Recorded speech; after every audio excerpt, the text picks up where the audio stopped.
Assalamu alaikum and good afternoon and welcome to round 3 of our career mode here at the street circuit of Hanoi in Vietnam. And we're going to throw things right into Q2. We're in the final seconds for our final lap. We're currently in P15. And one thing I want to say straight away is I do apologize for the stuttering you're seeing on screen. I forgot to turn my bit rate up when I recorded, and yeah, there's a lot of this stuttering. So if that annoys you, honestly, I more than understand. I don't know how I'm going to get through the post-race comms with this.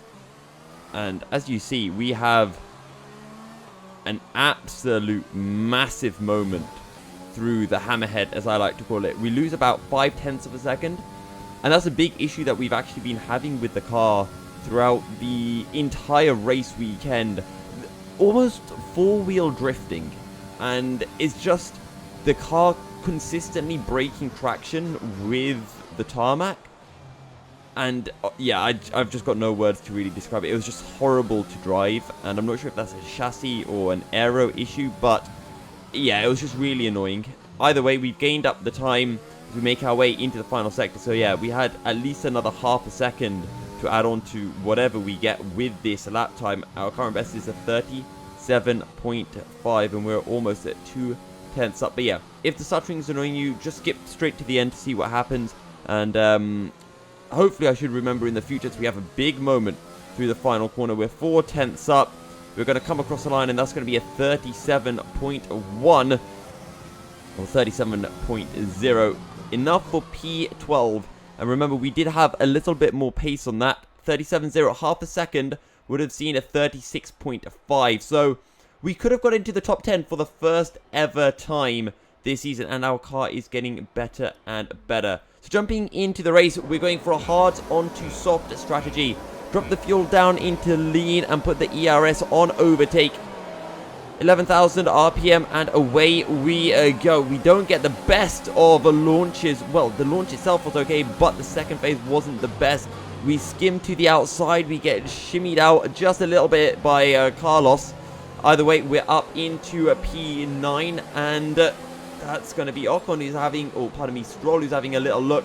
We're able to hold on to the position, and yeah, there are the stutters. I think that's probably the worst that the stuttering gets, just because it's the opening lap, so the game's got a lot of things it wants to process. We're up into P9. We've got the Racing Point and Renault right behind us. We almost run into the back of a Carlito into the hammerhead section, but we keep it out of the back of the McLaren and we hold on to P9. But we are on these hard tires as we get a little bit of a squirrely moment on the exit of the right-hander, but we're on hards. Everyone around us is on soft tires.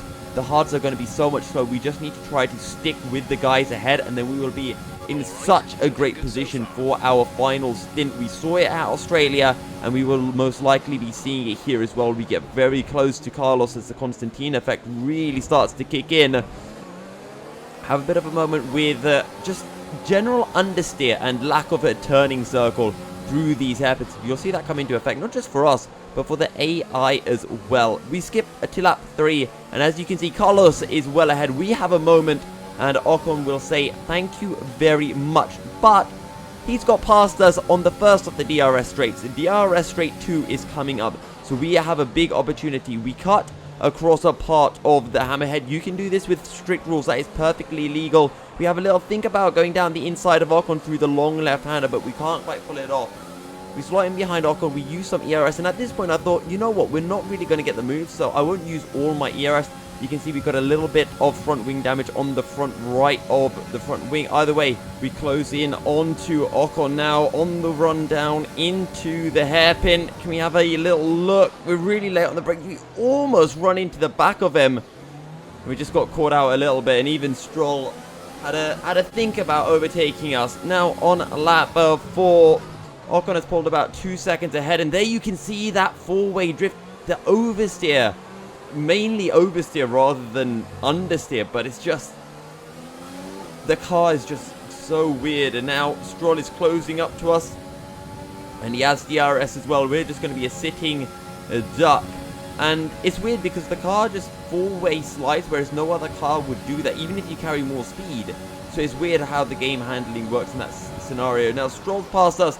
The McLaren having a go. We break late. We go down the inside, and now we're just squeezed in a car sandwich. We just can't get out, and we get absolutely mugged as a result. So I guess a bit of a mistake by me. I got slightly caught out by how late Ocon, or not Ocon, Stroll went on the brakes, and I thought I'll go down the inside, and 3 into 1 really doesn't work. 2 into 1 is pretty difficult.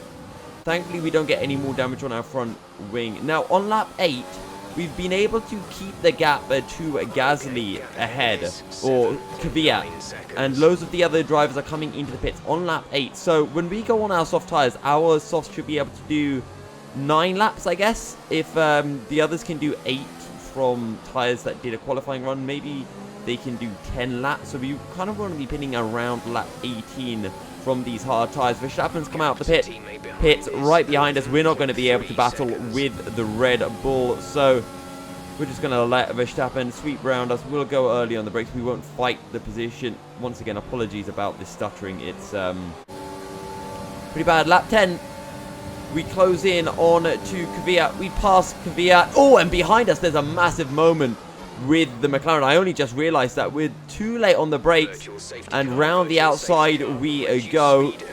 So I guess the virtual safety car was because of the incident with the McLaren. Now, if we had started on the soft tires, this would be the perfect opportunity to pit onto hards. Either way, it's a VSC, and we are on the hards. We can't use that. Now, Kvyat getting very close. We brake at 100 meters as usual, and Kvyat decides that he'll send it.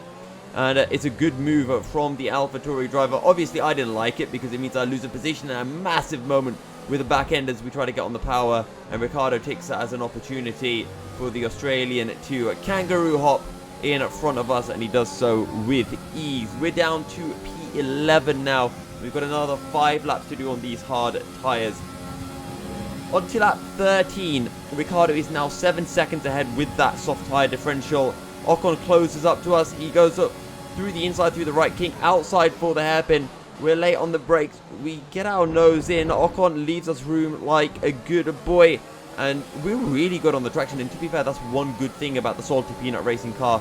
The traction on corner exit seems to be pretty nice. And I think that might be somewhat down to all the chassis improvements that we have been doing. Lap 14, look at Ocon, because he closes in onto us here. And then he yeets himself in a wall. We didn't do anything, so I don't know what happened there. Either way, that's essentially granted us a position. And now on lap 16, you can see Ocon's actually pitted. We've got Norris 2 seconds behind us, and we want to be pitting in a couple of lap times. But Latifi retires from the session, and the safety car comes out. And now I have to decide, do I want to pit? Don't I want to pit? The answer was pit. And coming out of the pits, Ocon, he had to pit for front wing. We pitted. We had a front wing change as well. Remember, we had that damage to our front right part of the wing, and we don't come out in front of Ocon. If I'd got the pit entry a little bit better, we would have been ahead of the Renault. Either way, lap 19, the safety car is coming in, and we are down in P14 soft tires. Probably the only driver of all of the guys ahead of us on soft tires. We're going to be able to get heat into these tires really quickly. We've got loads of fuel left, but we just can't seem to burn through the fuel. 100 degrees, so we can put it up into rich, and it'll take a while before the engine really gets to that 125 to 127 overheating point. 100 meters on the brakes. We get really close to Ocon, but we'll just try to get the exit through 1 into 2. Bit of a squirrely moment with the rear end, but we keep it all nice and tidy. Under rotation on the front right, but we just want to get our exit right through turn 3, and we get it okay. Again, apologies for the stuttering. It's really bad, but we do what we can. Close in onto Ocon into the hammerhead. We get a really good run, and now it's all about just trying to maximize our exit out of the hammerhead. We get a decent run. We've got loads of ERS. We've got loads of fuel. We're going to burn it all onto the straight. Ocon's closing in onto Stroll. Remember, no DRS until 2 laps after the safety car. And as you can hear, Jeff actually wants us to go for a 2-stop. But Ocon's on the inside of Stroll. What do? We brake. It's a little bit too late, and we have to squeeze ourselves down the inside of both of them. Once again, Stroll finds himself on the outside of in a 3-car battle into the hairpin, and he loses out big time. But we are up to P12, and we've got Raikkonen and Kvyat up ahead. A little bit later onto the new lap, Bottas in the pits, so is Leclerc. And Raikkonen, we dive it down the inside, we pull off the Kvyat move, just like Kvyat did on us, but onto Raikkonen. Now we can see Danny Kvyat up ahead, and we're going to be looking to find a way past the Russian, probably on this straight, because we get a really good run, and more specifically, Kvyat gets a little bit out of shape through the right-left part of the first complex.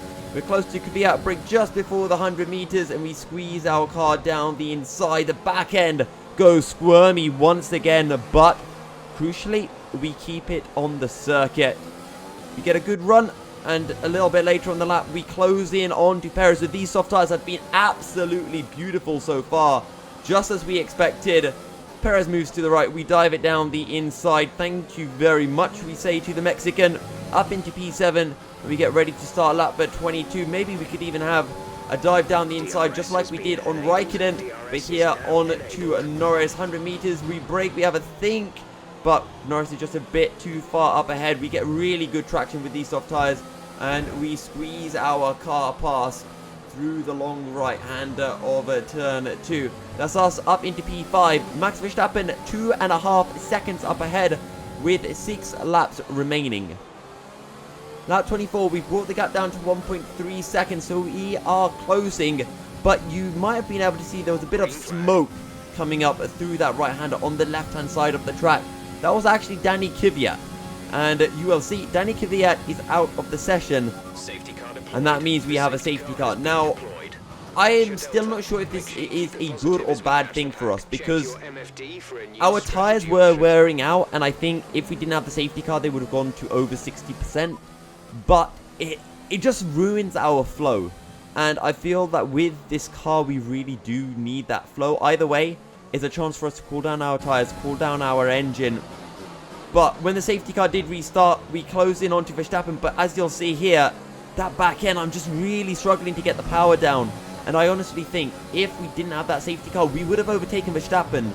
But we would have been in a much trickier situation in these final 2 laps. So we would have had track position. But yeah, either way, we weren't able to close up to Verstappen. We kind of held our gap to Norris and Perez behind us. And yeah, 52% wear on the rear tires. If it wasn't for the safety car, I think we'd be up to about 60, maybe 65 max. But it is what it is. It's P5. We cannot complain with that at all.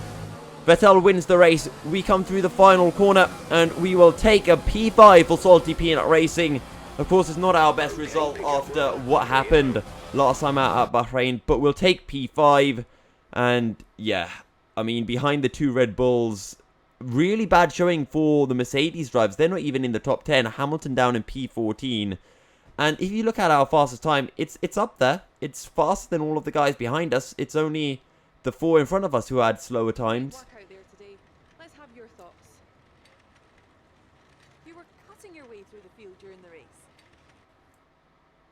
So I've decided to do something that all great people do. Use my brain. Don't have the greatest one. But hey, I thought for these interview questions, because the questions it gives me are so bad, I will answer them in person as if it's an interview. So, regarding the question that was given to me, you were cutting your way through the field during the race. Well, thank you. I wouldn't say I was cutting my way through the field. We had the soft tires at the end. A lucky safety car put us in a really good situation.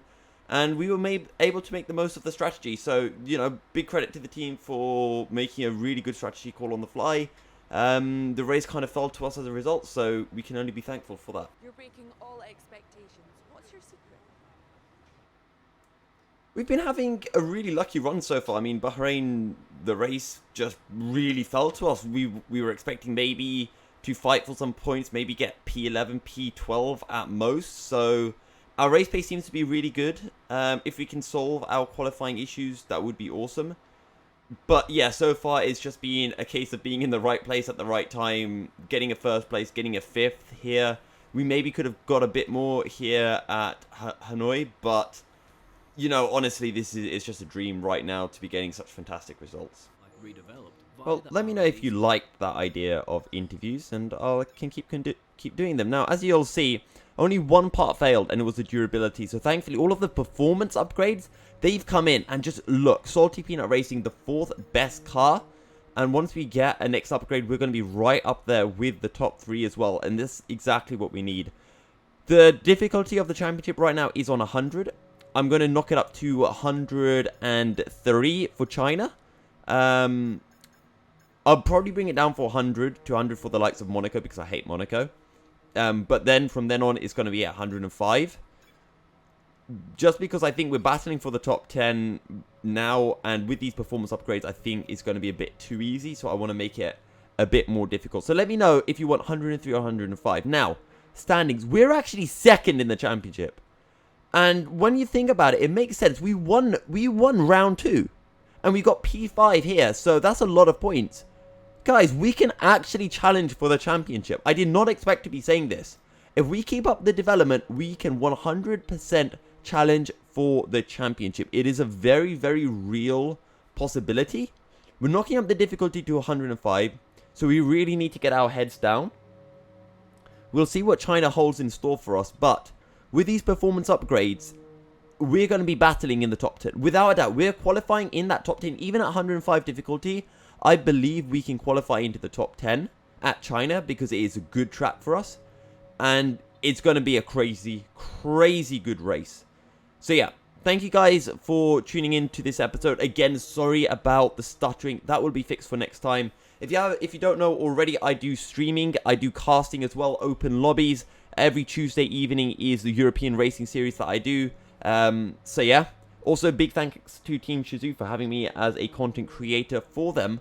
And speaking of Team Shizou, I have something coming at the end of this video that is really, really cool. So please do stick for the end of that. You've only got about 30 seconds to wait. It's awesome and your support is always appreciated. If you haven't already, do drop the subscription here on YouTube. You can follow me on Twitch as well, twitch.tv/MilkyCereal1. And you can find me on Twitter at MilkyCereal73. But we'll be back next time for round 4 of the season at China. And until then, stay milky and assalamu alaikum. Did you guys know that you can now get yourself a Milky Cereal hoodie? Yes, a hoodie with my logo on it. I can't believe I'm really saying that, but Team Shizou have been very kind enough to encourage me to do this, and you can get it in a variety of different colors with a Milky Cereal recipe text on the back. You can get it in blue, white, or in black from the Shizou store page. The link will be in the description, and maybe it'll be dotted somewhere around the screen now if I can work out how to do that on YouTube. You can buy it for 26 quid on the Shizou page, or if you get it through me directly, you can get it for 30 quid and in whatever color you want. However, if you get it through Shizou, the profits are split between myself and Shizou. If you get it directly through me, all the profits go towards your favorite content creator. Sorry for taking up your time, but yeah, the hoodie looks cool. Go get one.